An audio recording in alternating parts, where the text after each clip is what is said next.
ഫഹദ് ഫാസില് അഭിനയിച്ച ഒരു movie hit ആവുന്നുണ്ടെങ്കിൽ എന്തും ഹിറ്റ് ആകാം. അത്രത്തോളമേ ഉള്ളൂ എന്നാണ് കവി ഉദ്ദേശിക്കുന്നത്.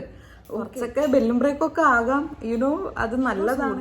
നിങ്ങൾ ഒരു റിവ്യൂ ചെയ്യുന്നുണ്ട്, നിങ്ങളൊരു ചാനൽ എന്തെങ്കിലും ഒരു കാര്യം ചെയ്യുന്നുണ്ട്, അതിന് കുറച്ചെങ്കിലും ഒരു സത്യസന്ധത പുലർത്തുന്നത് വളരെ നല്ലതായിരിക്കും. അല്ലെങ്കിൽ ഒരു ആക്ടർ എന്ന് വെച്ചാൽ വയറ്റിൽ എത്ര ബിസ്ക്കറ്റിന്റെ എണ്ണം ഉണ്ടെന്ന് എണ്ണി തിട്ടപ്പെടുത്തിയിട്ടല്ല അദ്ദേഹത്തിന്റെ ഇയാൾ നല്ല ആക്ടറാണോ അല്ലെങ്കിൽ ചീത്ത ആക്ടറാണോ എന്ന് വിലയിരുത്തി വിശ്വസിച്ച് ഇയാളെ സബ്സ്ക്രൈബേഴ്സിനെ ആലോചിച്ചിട്ട് എനിക്ക് ഒരു സഹതാപം. ഞാൻ എന്നുള്ള ഒരു വ്യക്തി നോക്കുന്നത് ആ സിനിമയിൽ നല്ല അഭിനയിച്ചോ, നല്ലതാണോ, അത്രേ നോക്കുള്ളൂ. അല്ലാണ്ട് അയാൾക്ക് 6 പാക്ക് ഉണ്ടോ, അയാൾ കഷണ്ടിയാണോ അല്ലയോ എന്നൊന്നും നോക്കാറില്ല.